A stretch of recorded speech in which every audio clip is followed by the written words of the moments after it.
Jadi ada adab-adab Islam yang harus dijalankan oleh kita sebagai pemeluknya sebelum memasuki bulan Ramadan.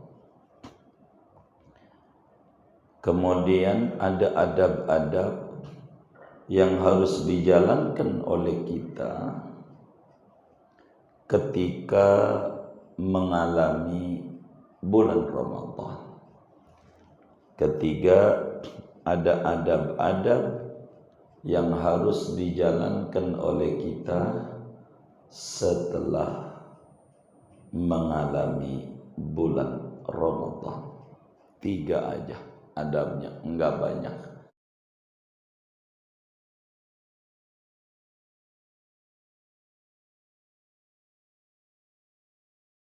Assalamualaikum warahmatullahi wabarakatuh.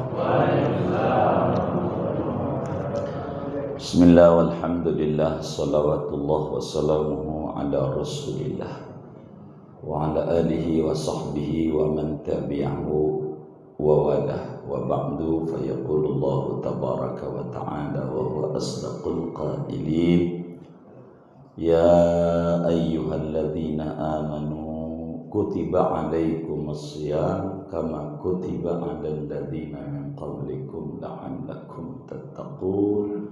Shadaqallah wa ballagha Rasulullah sallallahu alaihi wasallam.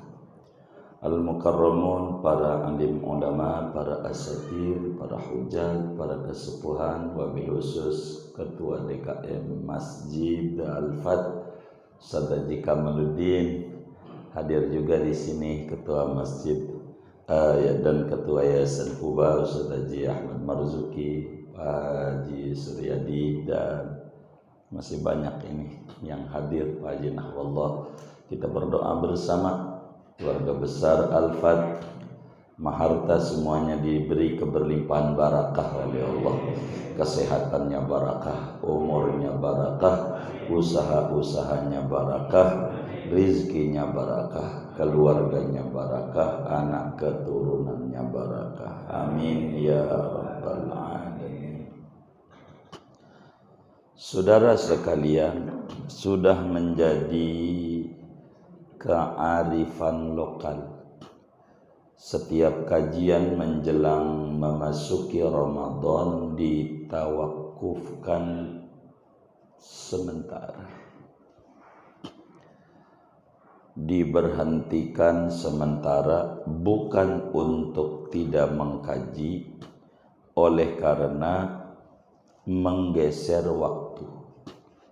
Di Ramadan tentu kita harus lebih giat lagi beribadah kepada Allah. Tapi amatlah sangat tidak mungkin bila maghrib Ramadan kita ngaji begini. Nanti saya ngajar, enggak ada lagi pada ngopi, habis buka, bener enggak? Apalagi habis isya kan taraweh, kan enggak mungkin. Maka dirubahlah tuh. Itulah yang disebut tawakuf di tanah Betawi ini. Tentu tawakuf itu banyak hikmah. Kita berhutang budi kepada para leluhur ulama-ulama kita. Hutang budi kita banyak. Kenapa mereka menerapkan semacam ini? Ada tawakuflah istilahnya. Hanya maksudnya untuk mengimplementasikan hasil ngaji. Karena berbicara Ramadan, secara jujur supaya kita lebih bermakna Ramadan itu, supaya lebih berarti, setidak-tidaknya ada 3 adab yang harus dijalankan oleh kita supaya Ramadan yang kita akan hadapi ini jauh memiliki makna dibanding Ramadan yang telah kita lalui. Yang pertama adalah adab qabla Ramadan. Yang kedua adab inda Ramadan. Yang ketiganya adab ba'da Ramadan. Jadi ada adab-adab Islam yang harus dijalankan oleh kita sebagai pemeluknya sebelum memasuki bulan Ramadan. Kemudian ada adab-adab yang harus dijalankan oleh kita ketika mengalami bulan Ramadan. Ketiga, ada adab-adab yang harus dijalankan oleh kita setelah mengalami bulan Ramadan. 3 aja adabnya, enggak banyak. Moga cukup sampai jam 3 kemalaman. Bagian mana ini yang dipotong ya? Yang pertama, adab sebelum memasuki bulan Ramadan. Di dalam hadis yang sahih, Imam Muslim meriwayatkan di dalam kitab Sahih Muslimnya dari Abi Shuraih radhiyallahu taala anhu. Juga Imamul Bukhari di dalam Sahihul Bukharinya bahwa baginda kita Habibuna Muhammad sallallahu alaihi wasallam bersabda, "Man kana yu'minu billah wal yaumil akhir falyukrim dhaifah." Kata Nabi, siapa orang yang mengaku beriman kepada Allah dengan segala asma dan sifat-sifatnya, juga beriman dengan adanya hari kemudian, bahwa dia di dunia hanya sekali dan sekali lagi hidup, adanya di akhirat tempat balasan dari apa yang dia tanam di dunia, maka hendaklah memuliakan tamunya. Ramadan tak ubahnya seperti tamu. Tamu yang sangat agung yang datang ke rumah kita. Yang namanya tamu, saudara, enggak lama. Sesudah selesai misinya, sang tamu akan pergi. Itulah tamu. Tapi kita ada adab yang diatur oleh agama sebagai tuan rumah yang mau kedatangan tetamu.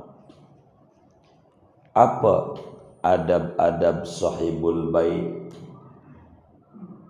di dalam menghadapi ada tamu yang akan datang?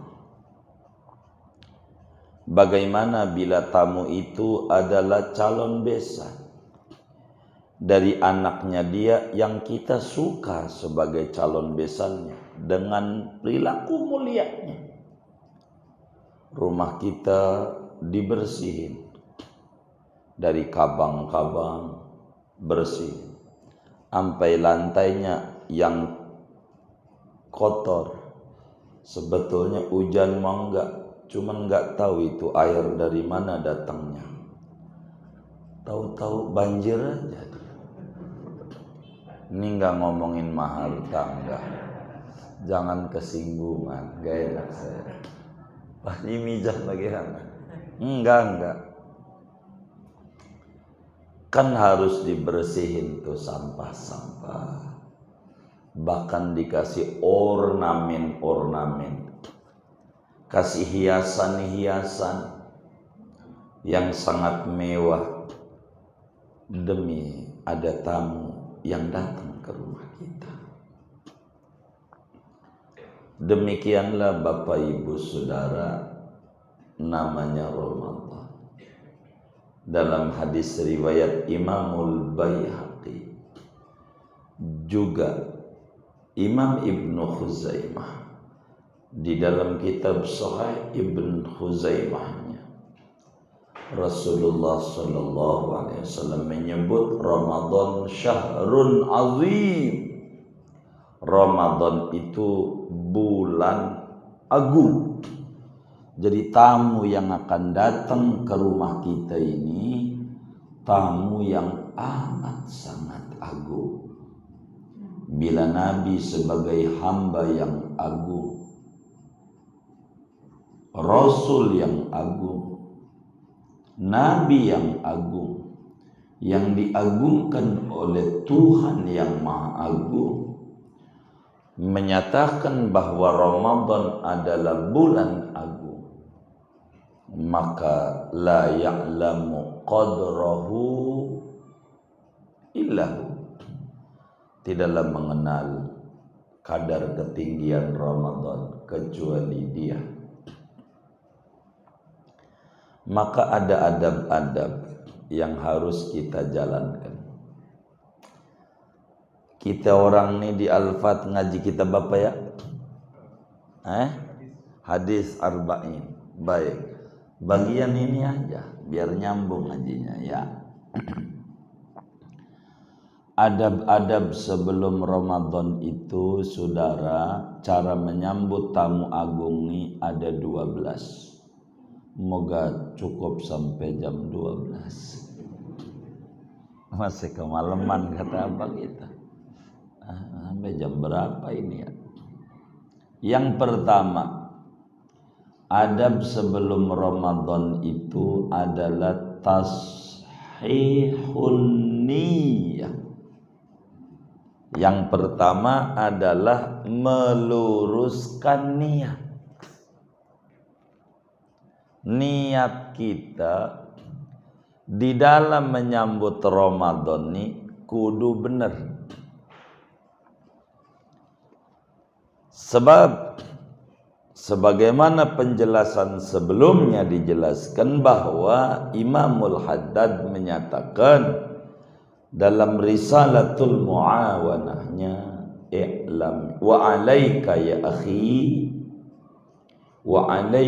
akhi bi islahi niyatika wa tafaqqudiha wa tafakkuri fiha qabla al-'amal.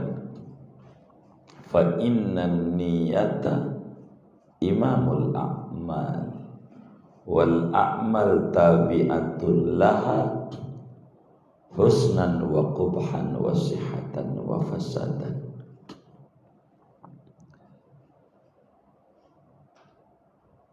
Saudaraku seiman sekeyakinan, upayakan olehmu dengan sangat penuh kesungguhan hati untuk mendandani niat, meluruskan niat, mengecek ulang niat, merapihkan niat, mentafakuri niat menyambut tamu agung Ramadan.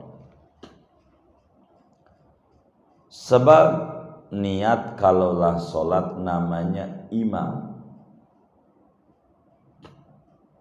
Memasuki Ramadan namanya makmum.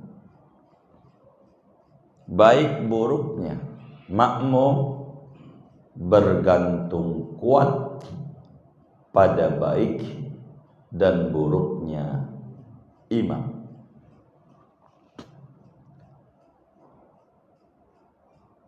Perbuatan kurang begitu dinilai oleh agama. Yang dinilai adalah niatnya, bukan perbuatannya, niatnya. Lihat hadis yang kita pelajari. Wa innama likulli imri'in ma nawa, bukan ma'amila. Sesungguhnya bagi tiap-tiap orang memperoleh apa yang ia niatinya, bukan bagi tiap-tiap orang memperoleh apa yang ia kerjakan. Enggak. Berapa banyak perkara yang enggak dikerjakan tapi mendapatkan kebaikan. Berapa banyak perbuatan yang enggak dikerjakan tapi mendapatkan keburukan berdasarkan niat. Bila baik, walaupun enggak dikerjakan bernilai baik. Bila buruk, walaupun enggak dikerjain bernilai buruk. Sayyidina Hubaib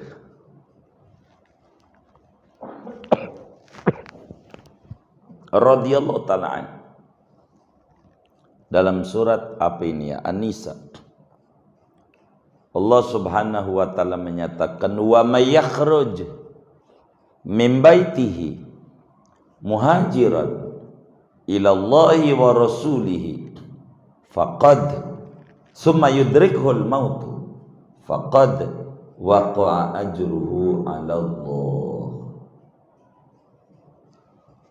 Ketika datang perintah hijrah ke Madinah, saudara, ada orang kakek-kakek yang sudah tua.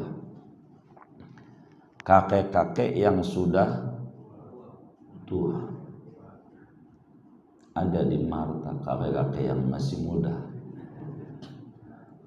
Enggak ada. Ini Pak ya, di kampung kita ini yang tua udah enggak ada. Jadi ya kayak model saya kudu ngimamin. Namanya orang yang sengke namanya. Kata dia yang tua enggak ada. Kalau yang tua enggak ada maknanya lu pade udah tua. Jangan merasa muda aja. Kita berarti udah tua, begitu. Tandanya yang tua-tua kagak. Kalau yang tua-tua masih ada berarti kita masih bocah. Jangan bocah mulu, jangan. Kita ini udah tua gitu. Udah waktunya belajar ngimamin. Begitu. Maka Allah kasih wabah namanya corona. Masjid ditutup oleh pemerintah. Salat tarawih di rumah karena kita memang pengen ngimamin, kagak pernah kepilih jadi imam, susah begitu. Akhirnya dikasih wabah, alhamdulillah ada kesempatan juga jadi ngimamin. Sampai anak kita paham, pasti kulhu lagi nih, gitu. Jadi begitu. Jadi ngimamin juga akhirnya kita, alhamdulillah ngimamin akhirnya. Begitu. Jadi kita orang harus paham betul di dalam berbicara tashihun niyah. Ini sahabat saudara yang namanya Sayyidina Hubaib kalau tidak salah. Ini dia bilang sama anak-anaknya, saya mau hijrah ke Madinah. Ini perintah hijrah. Rasul udah suruh hijrah. Aduh, kek lu jalan aja udah susah, kudu dipapa. Kalau kagak mau nemenin, saya mau bayar orang untuk apa? Ditanduk saya. Saya masih kuat. Begitu. Tapi Allah enggak bebani orang kecuali yang dia kuat. Iya, saya masih kuat. Begitu. Maka jalanlah dari Mekah mau menuju Madinah 500 km. Baru nyampe Tanaim. Tanaim itu 7,5 kilo. Jadi saudara, tempat mikot umroh dan haji yang ditunjuk oleh Nabi ada 8. Ada 8. 5 buat orang jauh, 3 buat orang kota Mekah, walaupun KTP-nya orang jauh. Begitu. Mana 5 orang jauh? Dari Asia Tenggara jalur laut, namanya Jeddah. Yalamlam. Namanya Yalamlam. Asia Tenggara lewat laut, maka nama mikotnya Yalamlam, daerahnya. Asia Tenggara lewat kapal terbang, lewat udara, maka mikotnya di Jeddah. Kata Ibnu Hajar dalam Fathul Muin, boleh bagi orang yang datang dari arah Yalamlam, ihramnya dari Jeddah saja. Begitu. Panjang dalilnya itu. 2, kalaulah berangkat dari jalur Madinah, namanya Bir Ali, disebut asli kampungnya Dzulhulaifah, udah nggak ada itu, maka mundur dikit, namanya disebut Bir Ali. Namanya itu jalur Madinah. Orang mana kek? Kalau lewatnya jalur Madinah namanya Bir Ali. 2, kalaulah dia datang dari arah dataran tinggi Arab Saudi, Najd, dari Riyadh, dari Taif, itu namanya disebut Qarnul Manazil. Qarnul Manazil namanya. Qarnul Manazil. Kalau datang daripada jalur selatan Arab Saudi, bagi orang Mesir, orang Maroko, maka namanya Juhfah. Sekarang sebutannya Rabigh. Juhfah. Udah 4. Yalamlam, Bir Ali, Qarnul Manazil, ya Jeddah mau ke Yalamlam itu tadi paketnya. Yalamlam tuh sama Jeddah sama. Yalamlam kalau laut, Jeddah kalau kapal terbang. Terus Juhfah. Juhfah. Jadi Yalamlam, terus Bir Ali, terus Qarnul Manazil, terus Juhfah. Yang kelima dari jalur Irak, Khurasan, Irak, itu namanya Dzatu Iriq, tempat mikotnya. Ini 5 yang dipatokin sama Nabi. 5. Dari 5 ini teman-teman majelis kita udah 4. Tinggal atu yang belum, Dzatu Iriq. Anak-anak majelis itu ke Juhfah sudah, Qarnul Manazil sudah, Bir Ali sudah, dari Jeddah dan sudah. Yang belum atu namanya Dzatu Iriq. Moga semuanya diberi rezeki luas, diamalkan semua ajaran Nabi ini. Amin ya rabbal alamin. Bagi orang yang sudah di dalam kota Mekah ada 3. Yang pertama adalah Tanaim, 7,5 kilo. Dekat, mikot terdekat. kedua namanya Ji'rana. Ji'rana itu 22 kilo. 22 kilo. Yang ketiga namanya Hudaybiyah, 25 kilometer. Nyampe rata anak-anak majelis sudah ini mendekat masalahnya. Adnal Hil namanya, yang paling dekat tanah halal menuju Mekah. 3 ini. Hubeb baru nyampe Tanim wafat, ngos-ngosan mati. Singkatnya mati, baru Tanim 7 kilo. Sementara perjalanan itu nyampe Madinah 500 kilo. Kurang berapa itu? Kan banyak banget ya kan? Kurang 493 kilo. Kan begitu, masih jauh banget. Baru juga keluar, meninggal dunia. Muncul perbincangan, orang masih di Mekah-Mekah juga begitu. Nih dapat ganjaran hijrah apa kagak? Wong masih di Mekah juga begitu. Ada yang bilang kagak dapat lah, wong kagak ada di Madinah, nyampe juga belum, pengen dapat, enak banget.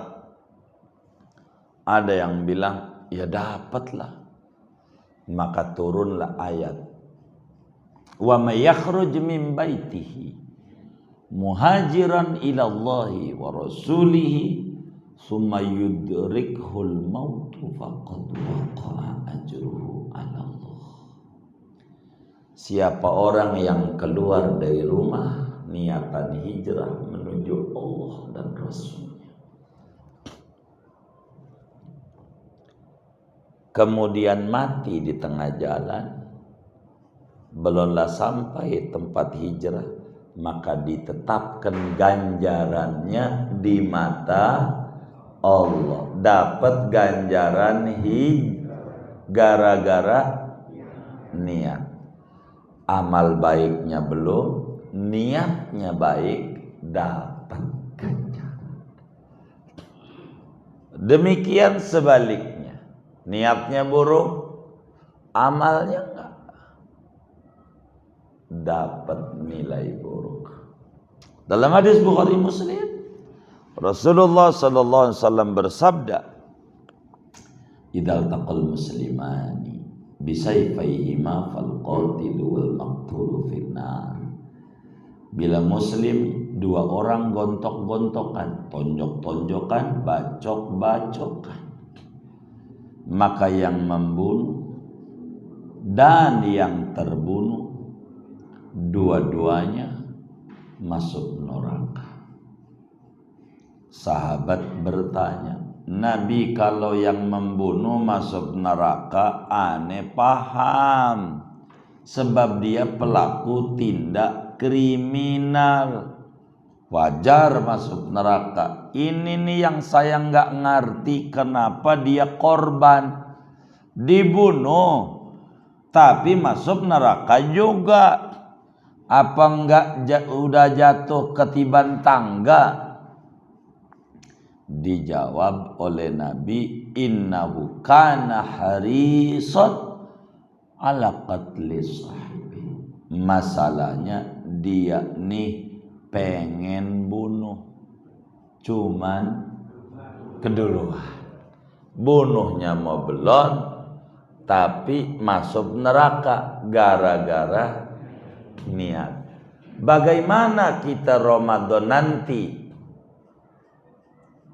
Kita harus dandani.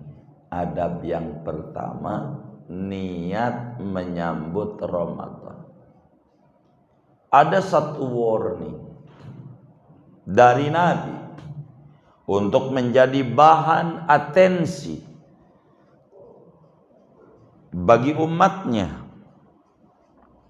Kata Nabi, kam min shaimin laisa lahu min siyamihi illal ju'u wal 'atash.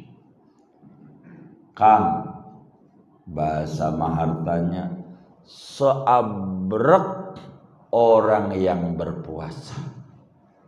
Banyak banget orang yang berpuasa kagak dapet ape-ape dari Ramadan puasanya dia tuh, kecuali cuman lapar dan haus doangan.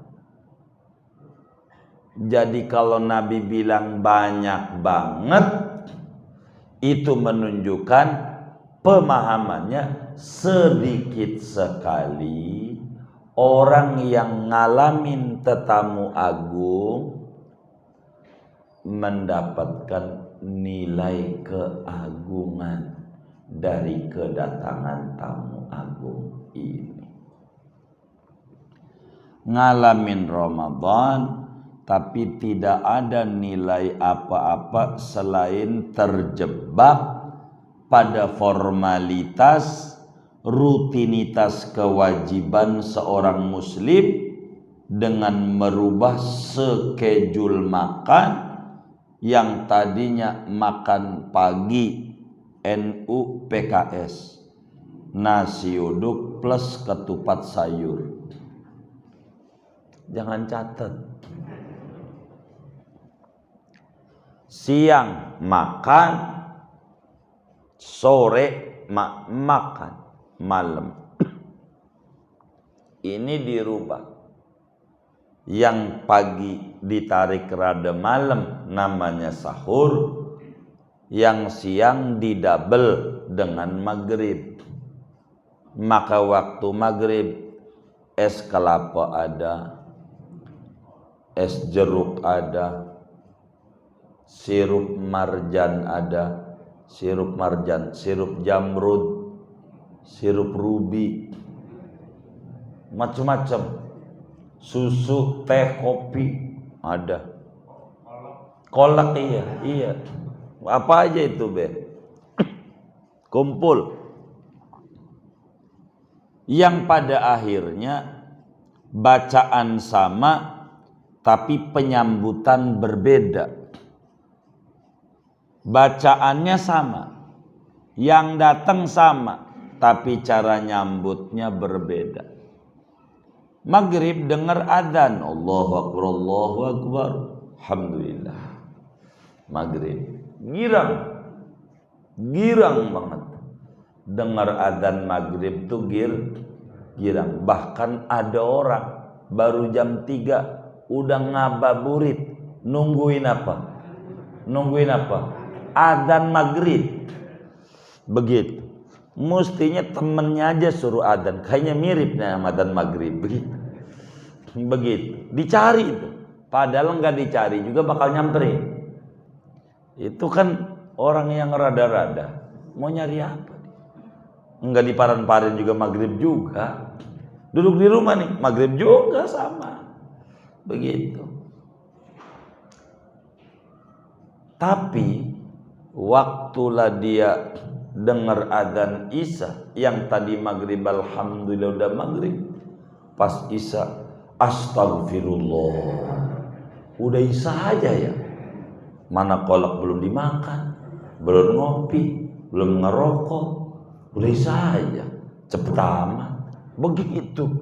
Enggak alhamdulillah udah Isya, tapi innalillahi daya cepet amat udah Isya aja, mana belum ngopi, ngerokok. Ada nggak orang yang model begitu tuh? Nggak ada, alhamdulillah. Takut ada doa. Sama-sama kan. Cara nyambutnya yang ngatu alhamdulillah, yang ngatu innalillahi. Istighfar yang ngatu saudara. Ini pertama. Kita kudu lurusin niat. Bukan sekedar lurus niat, tapi kudu juga baik niat dan banyak. Kata Imam Haddad di dalam qasidah ainiyahnya, beliau menyatakan wali solihin niyati kun mutawakhiyan mustaksiran minha waraqib wahsyai. Kata Imam Haddad yang ratibnya dibaca, hendaklah Anda bersungguh-sungguh untuk meluruskan niat dengan niat yang saleh, niat salehah. Bukan sekedar niat yang lurus, tapi banyakin niat. Dari sekarang, saya di Ramadan mau baca Quran, target saya Ramadan ini 3 periode, 3 hatam.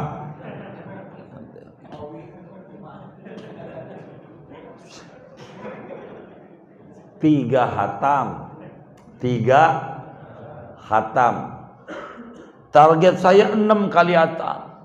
Target saya 10 kali. Pasang dari sekarang. Kalau enggak, nanti bakalan luar biasa. Udah belum?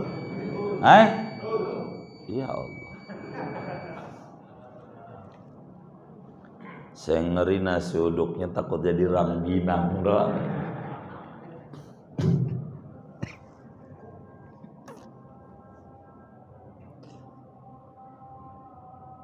Jadi niat yang benar dah. Pasang target-target kita dari sekarang. Harus lebih meningkat dari Ramadan yang lalu. Sebab nanti di akhirat bakal ditanya, ma gharraka bi rabbikal karim. Apa yang membuat kau tertipu dengan Tuhan? Tahun lalu kau Quran sekali, Ramadan esok sekali lagi, enggak ada peningkatan dari umur yang ada. Targetin Ramadan esok saya baca la ilaha illallah berapa kali? Begitu. Imam Haddad 70.000 kali bikin ataqah. Begitu. Amalannya udah dibagi, hadaratnya udah. Tinggal kita jalani. Saya membaca sholawat, target. Semua juga ada target. Bila target ini nih yang dicari nih belum tercapai, bolehlah kemudian pura-pura diam, kasak-kusuk, menambah perpanjangan. Paling enggak sampai 2 tahun dari 2024. Begitu. Target-target itu harus ada. Kalau enggak main bola, enggak pakai pemanasan, main terjun, main aja, bakalan pada keram. Banyak muslim yang Ramadan ngalamin keram? Banyak. Saya sangat kagum, ada teman saya baca Quran waktu malam pertama Ramadan, baru malam pertama, belum juga jam 12 malam. Ini besok mau puasa besok, ini baru ini nih malam. Itu baru jam 10 udah 3 juz. Jam 10 kata dia, gua bisa 3 juz. Terus sih sampai malam itu ngederes lagi sampai jam 12 udah dapat 5 juz. Dia semangat.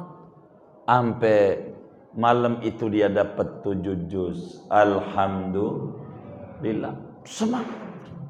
Karena latihannya di Ramadan. Akhirnya suara dia serak. Gara-gara 7 juz. Serak. Serak. Karena dia serak tenggorokannya, jadi kagak ngederes besoknya enggak. Sampai hari ketiga masih serak. Sampai hari keempat masih. Sampai tanggal 20 Ramadan masih serak. Sampai 29 Ramadan masih serak. Sampai Ramadan habis serak. Ada nggak yang kayak begitu tuh? Inilah kurang mengerti adab-adab Ramadan. Ini baru satu nih, masih 11 lagi adab Ramadan. Bagaimana Pak Haji Rasid di pintu nih, dia jagain saya takut kabur. Repot. Ada makan nggak ini? Ada makan? Ada. Waduh. Begitu. Hah? Alhamdulillah. Begitu. Sampai ada teman kita bilang sama bininya di minggu mendatangnya, mah malam minggu ini nggak usah sediain makan. Saya ngaji, sebab pertemuan yang lalu saya ngaji di Al-Fat dikasih makan. Jadi lu nggak usah masakin. Lumayan zaman pandemi kayak begini. Minggu depan udah kagak ada. Begitu udah tawakuf. Aduh, bagaimana ini ya? Begitu. Udah ya udah baik. Kita segini aja. Pokoknya yang pertama lurusin niat. Udah itu aja dulu tuh. Gitu. Cek ulang schedule yang disusun mau Ramadan. Begitu. Masih banyak dah. Ya Allah ya Rasulullah.